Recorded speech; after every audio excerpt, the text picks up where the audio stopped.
What would you do if you were locked in a small cell for 27 years? It's punished just for dreaming of a world where everyone was treated equally. Most people would break, but one man used his prison as a classroom. Us. One man turned his suffering into strength. One man changed not only a nation, but the very heart of humanity. This is the story of Nelson Mandela, the man who taught the world that forgiveness is stronger than hate. Let's begin the journey. The story doesn't start in that prison cell, but in the rolling hills of the Eastern Cape, South Africa. Born Rolihlahla Mandela, a name which prophetically means troublemaker, he was destined to shake the foundations of his world. He was the first in his family to attend school, where a teacher gave him the English name Nelson. He excelled, eventually studying law, but his true education began on the streets of Johannesburg. There he saw firsthand the brutal injustice of apartheid, a system that separated people by race. Condemning black South Africans to a life of poverty and oppression, he couldn't just stand by, join the African National Congress, the ANC, and his path as a freedom fighter began. At first, their protests were peaceful, inspired by Gandhi. They organized boycotts, strikes, and marches. But the government responded with violence. After the Sharpeville massacre in 1960, where police opened fire on unarmed protesters, Mandela and his comrades realized that peaceful resistance alone wasn't enough. They formed the ANC's armed wing, Spear of the Nation. Mandela wasn't a warmonger. He was a leader pushed to the edge, fighting a system that refused to listen to reason or morality. This decision would cost him everything. In 1964, he was arrested and sentenced to life in prison for sabotage and conspiracy to overthrow the government. His famous speech from the dock echoed around the world. "I have fought against white domination, and I have fought against black domination. I have cherished the ideal of a democratic and free society. It is an ideal which I hope to live for and to achieve. But if needs be, it is an ideal for which I am prepared to die." Then came Robben Island, a place designed to crush the human spirit. For 18 of his 27 years in captivity, this was his home. He spent his days doing hard labor in a lime quarry, the bright glare permanently damaging his eyes. His cell was tiny, barely big enough to lie down in. They tried to isolate him, to break him, to make the world forget his name, but they failed. Inside those walls, Mandela became a symbol of resistance. He secretly wrote his autobiography, he studied, and most importantly, he taught. He organized classes for his fellow prisoners. Turning Robben Island into Mandela University, he learned Afrikaans, the language of his oppressors, not out of submission, but to understand their mindset and to one day negotiate with them. He was a prisoner, yes, but his mind remained free. The world did not forget. A global movement grew, chanting "Free Nelson Mandela." Sanctions were imposed on South Africa, and the pressure mounted.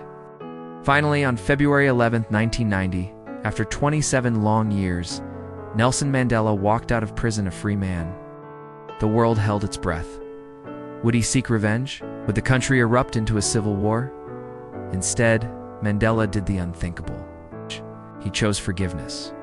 He met with his former jailers, sat down with the leaders of the apartheid government, and preached a message of reconciliation. He knew that to build a new rainbow nation, he had to heal the wounds of the past, not deepen them. In 1994, South Africa held its first ever democratic election where all citizens, regardless of race, could vote. Millions lined up for hours, a powerful, emotional testament to the struggle. And Nelson Mandela, the man once branded a terrorist and locked away for decades, was elected president. His presidency was a masterclass in leadership. He used the 1995 Rugby World Cup, a sport once beloved only by the white minority, to unite the nation. When he walked onto the field wearing the Springbok jersey, he wasn't just supporting a team. He was embracing his former enemies and showing the world what true unity looked like. Nelson Mandela's journey from a prison cell to the presidency is more than just a historical event. It's a powerful lesson in resilience, forgiveness, and the incredible capacity of the human spirit to overcome even the darkest of times.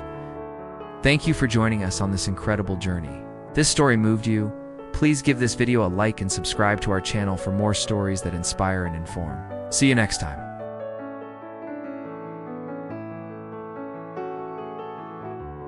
Have you ever wondered what it takes to change the world? Is it power? Is it wealth? Is it something deeper? Something born from the soil of struggle itself? Today, we begin a journey into the life of a man who answered that question with his very existence, Nelson Mandela.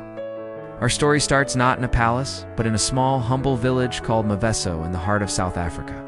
Back in 1918, imagine a young boy, Roluhala Mandela, raised not among skyscrapers, but within the rich traditions of the Dembu people. His world was one of tribal councils, of respect for elders, and of a deep connection to the land. This was a world of order, of community. But just beyond the horizon of his village, another world existed, one built on division and injustice. As a young man, Mandela began to see the cracks in his society. He saw how the color of one's skin could determine their destiny, how opportunity was a locked door for so many. This wasn't just an observation, it was a deep personal wound. He felt the sting of inequality, and it sparked a fire within him. He knew he couldn't just stand by. He needed a tool, a weapon to fight back. And he found it. Mandela famously said, "Education is the most powerful weapon you can use to change the world." He didn't just say it, he lived it. He pursued law at Fort Hare University and later at the University of Witwatersrand, places where his mind was sharpened and his purpose solidified. He wasn't just studying books, he was studying the anatomy of injustice, learning how to dismantle it from the inside out. It was during these formative years that he found his tribe of fellow freedom fighters. Joining the African National Congress, the ANC, his path was set. The young man from Maveso was becoming a lawyer, not for personal gain, but to stand as a shield for his people. He became a voice for the voiceless, defending black South Africans who were caught in the gears of an oppressive system. Every case he took, every argument he made, was a small act of defiance, a chip against the massive wall of apartheid. Think about it, great leaders aren't born into comfort and ease. They aren't handed their power on a silver platter. They are forged in the scorching fires of adversity. Mandela's courage wasn't a gift, it was a choice he made every single day. His journey teaches us that our beginnings don't define our destiny. The darkest soil can, in fact, produce the most resilient and beautiful dreams. The seeds of his fight for freedom were planted right here in these early years of struggle and awakening. This was just the beginning of a revolution that would inspire the entire world. Thank you so much for joining me on this first part of our journey. If you found this story as inspiring as I do, please hit that like button. And don't forget to subscribe and turn on notifications so you won't miss the next chapter in the incredible life of Nelson Mandela. See you in the next video.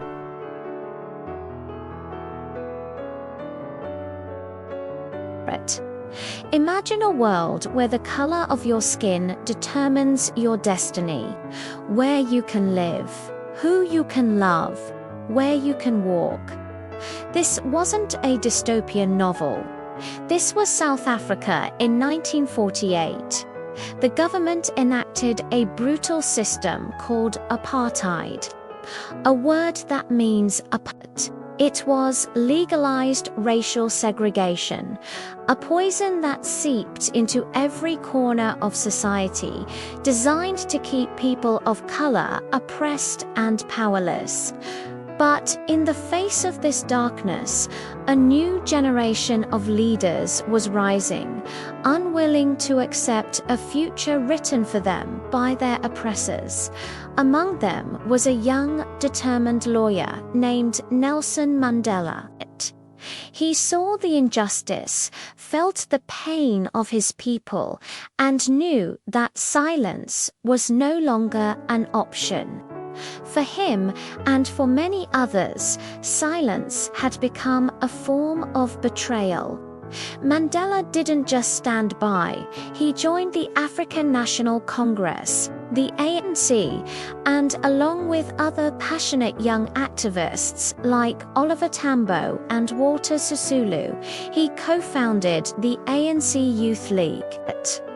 This wasn't just a political move, it was a declaration that the youth of South Africa would no longer wait for freedom to be handed to them. They would demand it, they would fight for it. Their energy was infectious, breathing new life into the struggle. They believed in a simple, powerful idea that courage wasn't about not being afraid. It was about looking fear in the eye and deciding that freedom, that justice, that human dignity was far more important. This new, defiant spirit led to the Defiance Campaign of the 1950s. Imagine tens of thousands of ordinary people, led by Mandela, intentionally breaking apartheid laws. They walked through white Sony entrances, sat on white Sony benches, and entered white Sony train carriages. It was a massive, coordinated act of non-violent civil disobedience. Each act was small, but together they sent a powerful message: we will not obey your unjust laws. Of course, the government responded with force. The police were everywhere. Arrests became a common occurrence for Mandela and his comrades. They were constantly watched, followed, and harassed. Their homes were raided. But every arrest, every act of intimidation only strengthened their resolve. The resistance grew, fueled by the government's own brutality. Then came March 21st, 1960, a day that would forever be stained with blood. In the township of Sharperville, a large, peaceful crowd gathered to protest the hated pass laws, which required black South Africans to carry internal passports at all times. The police opened fire on the unarmed protesters. In a matter of minutes, 69 people were dead, and hundreds more were wounded, many shot in the back as they tried to flee. The Sharperville massacre sent shockwaves across South Africa and the world. For Mandela and the ANC, it was a brutal, devastating turning point. The dream of peaceful change had been met with bullets. It became chillingly clear that non-violent protest alone was not enough to dismantle such a violent system. The government banned the ANC, driving the movement underground. A difficult, heart-wrenching decision had to be made. To continue the struggle, they had to change their tactics. Mandela went into hiding, becoming a master of disguise. Known as the Black Pimpernel, he co-founded Umkhonto we Sizwe, or Spear of the Kara Nation, the armed wing of the ANC. This was not a move made lightly. It was a response born of desperation, a last resort against a regime that only understood the language of force. Their initial targets were strategic power plants, infrastructure symbols of the apartheid state, carefully planned to avoid loss of life. But it marked a fundamental shift from peaceful protest to active resistance. The fight for freedom had entered a new, more dangerous phase. The government's manhunt for Mandela intensified. For 2 years, he evaded capture, traveling in secret, organizing the resistance. But in 1962, he was finally arrested. His trial and the subsequent Rivonia trial in 1964 became a platform for the struggle itself. The whole world was watching.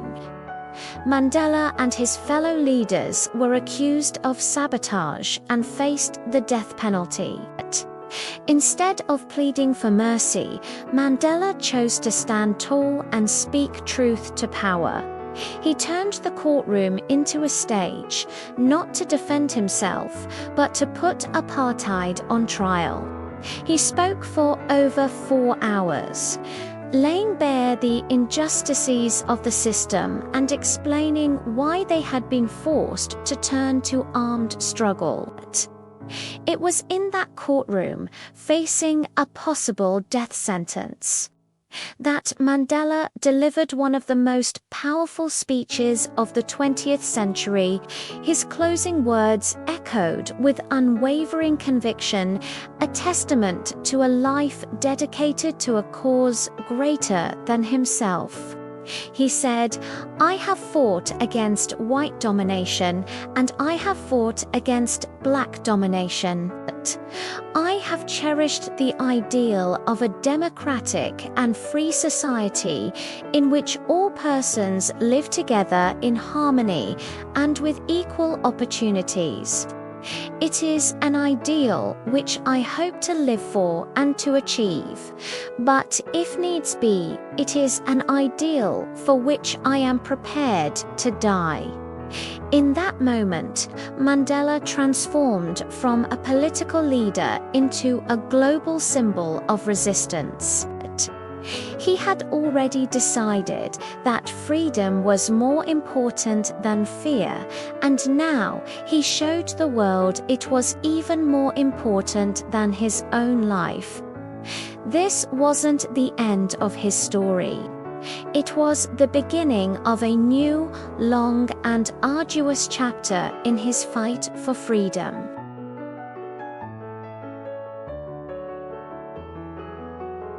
The trial ended, but the sentence was just the beginning. 1964, Nelson Mandela, now prisoner 466/64, was sent to Robben Island, a place designed not just to confine the body, but to crush the spirit. Imagine a tiny cell, barely big enough to lie down in, a thin mat on a cold stone floor.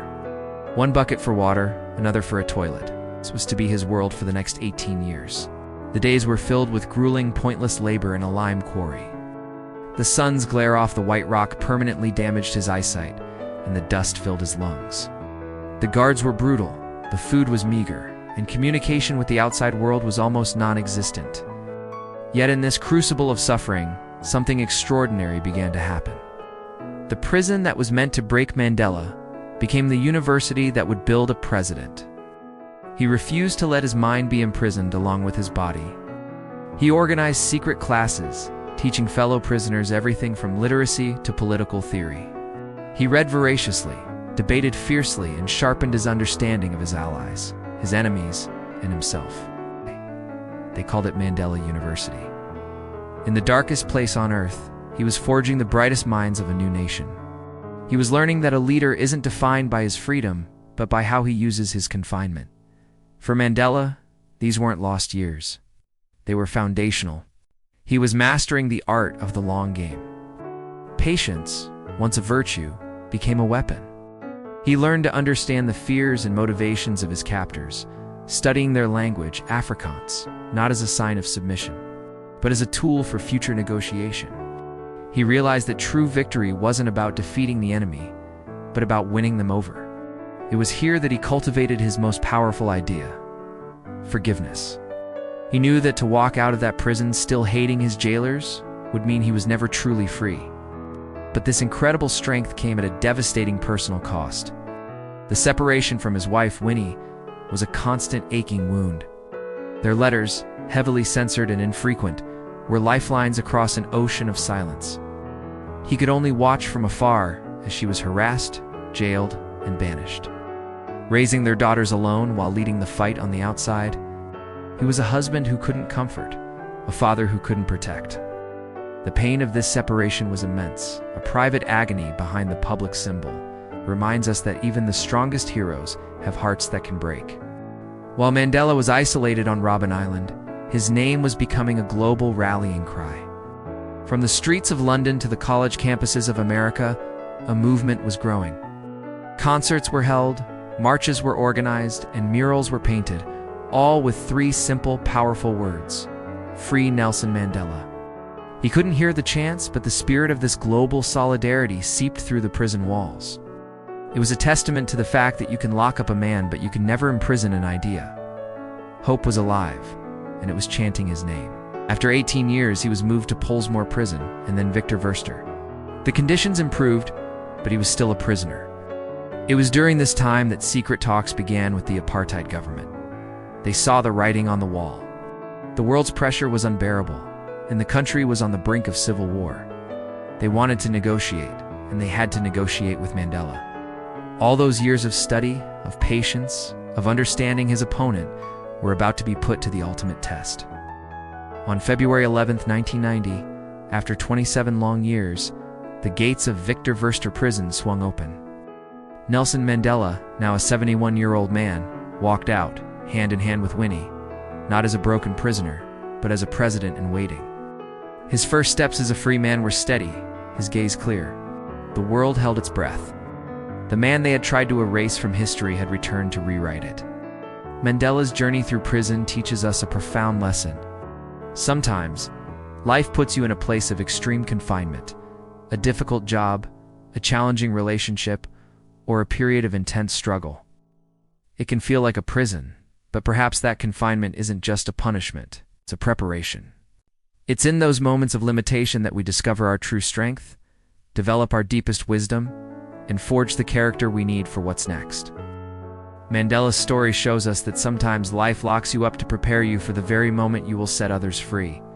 Thank you so much for joining me on this part of the journey. The final chapter, the presidency and his lasting legacy, is coming next, and you won't want to miss it.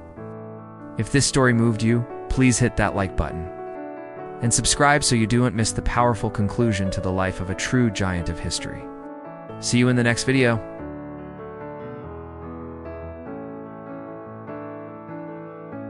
Friends, we've walked with Mandela through the fire, but now we've witnessed the dawn he fought so hard to bring. The year is 1994. The world watches, holding its breath, as Nelson Mandela is inaugurated as the first democratically elected president of South Africa. This isn't just a political victory, it's a triumph of the human spirit. Imagine the weight on his shoulders. He had every reason to seek revenge, to punish those who had imprisoned him and oppressed his people for so long. But Mandela chose a different path, a higher path. He chose compassion. Instead of leading with an iron fist, he led with an open heart. His primary mission was not to settle scores, but to heal a deeply fractured nation. He established the Truth and Reconciliation Commission, a groundbreaking approach that chose shared truth over retribution.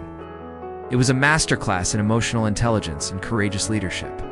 He wasn't just talking about a rainbow nation. He was actively building it, bridge by bridge, conversation by conversation.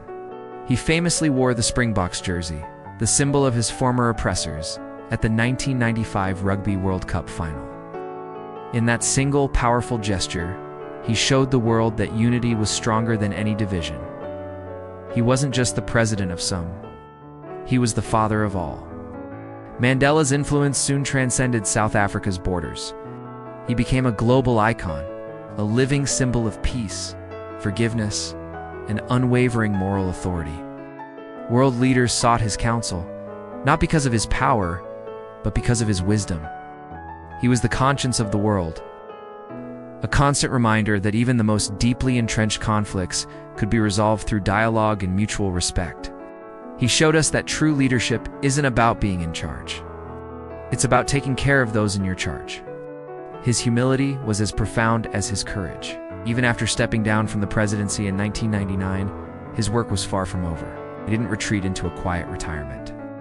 Instead, he channeled his immense global influence into humanitarian work. Through the Nelson Mandela Foundation, he focused on rural development, school construction, and the fight against HIV/AIDS, a battle he waged with personal conviction and public vulnerability. He poured his energy into the next generation, believing that education is the most powerful weapon which you can use to change the world. He never stopped serving, never stopped fighting for a better future for everyone. As the years passed, his steps may have slowed, but his spirit remained a blazing fire. When he passed away on December 5, 2013, a wave of grief and gratitude washed over the globe. From the grandest halls of power to the smallest villages, millions mourned the loss, but also celebrated the incredible life of Madiba. He left us with a legacy that isn't carved in stone monuments, but is etched in the hearts of millions. It's a legacy of hope, a testament to the power of one person's will to heal a nation and inspire the world. Mandela once said, "It always seems impossible until it's done." His life is the ultimate proof of that statement. From a prison cell to the presidency, he turned the impossible into reality. He showed us that real success isn't what you achieve for yourself, but what you inspire others to become. His journey teaches us that even in our darkest moments, we have the capacity to choose love over hate, unity over division, and hope over despair. He didn't just change South Africa. He changed our idea of what is possible for humanity. Thank you for joining us on this incredible journey through the life of a true giant. If his story has moved you, please like this video and subscribe to our channel for more content that celebrates the best of humanity. What part of Mandela's legacy inspires you the most? Let us know in the comments below. Till next time, stay inspired. Hey, have you ever heard of a man who was imprisoned for 27 years, yet walked out not with revenge in his heart, but with a plan to unite a nation? This isn't a movie script. It's the incredible true story of Nelson Mandela, a name that echoes with the sound of freedom. But what if I told you that the man we celebrate today was once branded a terrorist? His journey from a political prisoner to a global icon of peace is filled with forgotten stories and shocking truths that will change the way you see him, and maybe even the world. Stick around because we're about to uncover the 5 hidden chapters of Mandela's life that textbooks often leave out. You won't want to miss this. Let's start with the young Mandela, a man whose fire for justice was lit long before the world knew his name. Born into the Dembu royal family, he could have chosen a life of comfort. Instead, he chose defiance. In the 1940s, while studying law, he joined the African National Congress, or ANC. This wasn't just a political move. It was a declaration of war against apartheid, a brutal system of racial segregation that treated black South Africans as second-class citizens in their own land. He and his comrades, like Oliver Tambo, opened the first black-owned law firm in Johannesburg, a beacon of hope in a city divided by hate. They didn't just fight cases, they fought for dignity, one client at a time. This was the crucible where a lawyer was forged into a leader. Now let us talk about a side of Mandela that is often glossed over: his time as a revolutionary. As apartheid's grip tightened, peaceful protests were met with brutal violence. The Sharpeville massacre in 1960 was a turning point. 69 unarmed protesters were killed. For Mandela and the ANC, this was the last straw. They realized that non-violence alone was not enough. So, they made a controversial choice. They formed a military wing called Umkhonto, We Sizzled, or Spear of the Nation. Mandela became its commander. They didn't target civilians, but instead focused on sabotaging government facilities, acts of strategic resistance designed to cripple the apartheid state without causing loss of life. He went underground, earning the nickname the Black Pimpernel for his ability to evade capture. He was no longer just a lawyer. He was a soldier in the fight for freedom. This part of his story is complex, but it's crucial to understanding the desperate measures that injustice can provoke. His path inevitably led to his capture. In 1964, Mandela and his comrades were put on trial for sabotage. What's known as the Rivonia trial, he faced the death penalty. But instead of pleading for his life, he delivered one of the most powerful speeches in history from the dock. He declared, "I have fought against white domination, and I have fought against black domination. I have cherished the ideal of a democratic and free society. It is an ideal which I hope to live for and to achieve. But if needs be, it is an ideal for which I am prepared to die." His words shook the courtroom and the world. He was spared the death penalty, but sentenced to life in prison on Robben Island, a barren rock in the middle of the ocean. For the apartheid regime, it was the end of his story. For Mandela, it was just the beginning of his most profound transformation. Imagine spending 27 years in a tiny cell. It's nearly 10,000 days. On Robben Island, Mandela wasn't just prisoner 466/64. He was the heart of the resistance behind bars. The prison was meant to break the inmates, but Mandela turned it into a university. He organized secret classes, teaching fellow prisoners to read, write, and understand politics. He learned Afrikaans, the language of his oppressors, not as a sign of surrender. but as a tool for understanding and, eventually, negotiation. He understood that to defeat your enemy, you must first know them. While his body was confined, his mind was strategizing, planning for a future South Africa that no one else could see. These were the years that forged his legendary patience and an unshakable resolve. The world outside might have been forgetting him, but inside those walls, a president was being made. Nelson Mandela was not just a man, he was a movement. He turned anger into empathy, punishment into purpose, and hatred into healing. His life reminds us that the human spirit, once committed to truth and justice, can never be defeated. After 27 long years, he walked free, not as a broken man, but as a leader, ready to heal a divided nation. As South Africa's first democratically elected president, he championed forgiveness over vengeance, creating the Truth and Reconciliation Commission. He invited his former jailer to his inauguration. This wasn't weakness. It was an incredible display of strength. Mandela proved that true power lies not in retribution, but in reconciliation. They locked up his body, but never his soul. And that soul changed the world. Thank you so much for joining me on this journey through the lesser-known chapters of Nelson Mandela's life. His story is a powerful reminder that even in the darkest of times, one person's courage can light up the world. If you found this story as inspiring as I do, please hit that like button. Subscribe to our channel for more deep dives into the lives of history's most fascinating figures. I'd love to have you as part of our community. Till next time, stay curious.